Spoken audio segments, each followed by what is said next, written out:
On assiste à un événement qui pourrait bien changer les règles du jeu mondial. Imaginez, les forces spéciales d'une superpuissance enlèvent le président d'une autre nation.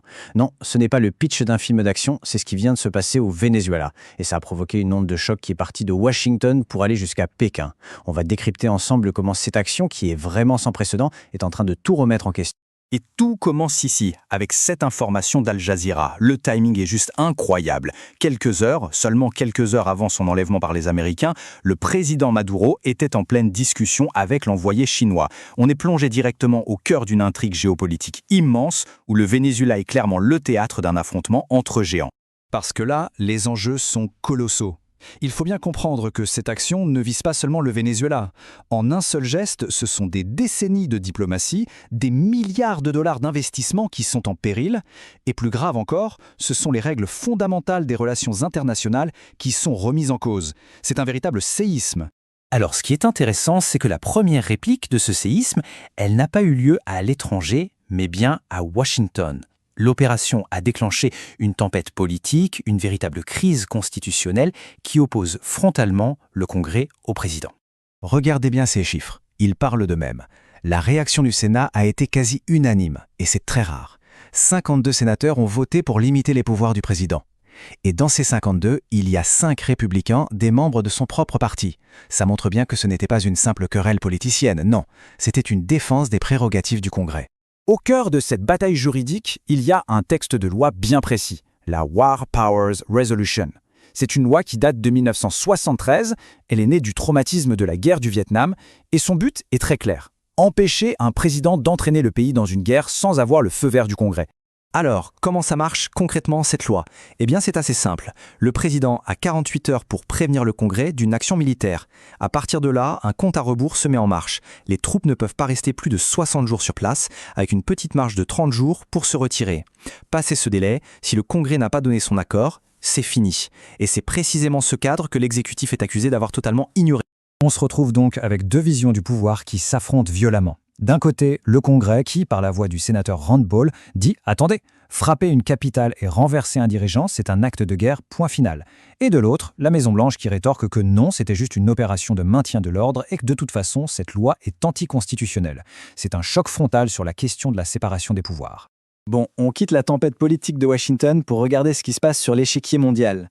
Parce que cet événement met un acteur majeur dans une situation, disons, très compliquée. La Chine, qui n'est autre que le principal créancier et partenaire du Venezuela. Ce chiffre, il est vertigineux. Plus de 10 milliards de dollars. C'est ce que le Venezuela doit encore à la Chine. C'est une somme colossale qui devait être remboursée en grande partie avec du pétrole. Et du jour au lendemain, le remboursement de cette dette est devenu extrêmement incertain. Mais attention, le risque va bien au-delà de l'argent. La Chine a des droits sur des réserves de pétrole gigantesques au Venezuela. Elle a investi dans les télécoms, dans les ports, les chemins de fer, et elle a surtout noué ce qu'elle appelle un partenariat stratégique à toute épreuve. D'un seul coup, tout cet édifice est menacé. C'est là que ça devient fascinant. Pour Pékin, c'est un dilemme parfait. D'un côté, c'est une menace directe. Ça montre à quel point ces investissements lointains sont vulnérables. Mais de l'autre, c'est une sorte d'opportunité stratégique. Parce que si les États-Unis se permettent d'agir comme ça, dans ce qu'ils considèrent comme leur arrière-cour, est-ce que ça ne crée pas un précédent que la Chine pourrait un jour utiliser en Asie de l'Est, par exemple? La question est posée.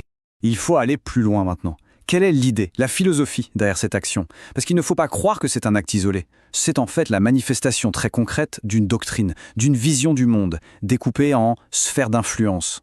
Et pour comprendre ça, il faut faire un petit bond de 2 siècles en arrière pour reparler de la doctrine Monroe. En gros, cette doctrine disait que le continent américain était la chasse gardée des États-Unis. On pensait que c'était un vieux truc des livres d'histoire, mais en fait, pas du tout. Elle vient d'être ressuscitée de manière spectaculaire. Sauf que ce n'est pas une simple copie du passé. Cette version 2.0 de la doctrine, qu'on pourrait appeler le corollaire Trump, elle a une cible très claire, la Chine. L'objectif est limpide, il s'agit de repousser l'influence économique et stratégique de Pékin dans une zone que Washington considère comme son précaré. Et cette citation, elle est tout simplement stupéfiante. Elle résume parfaitement cette nouvelle vision du monde.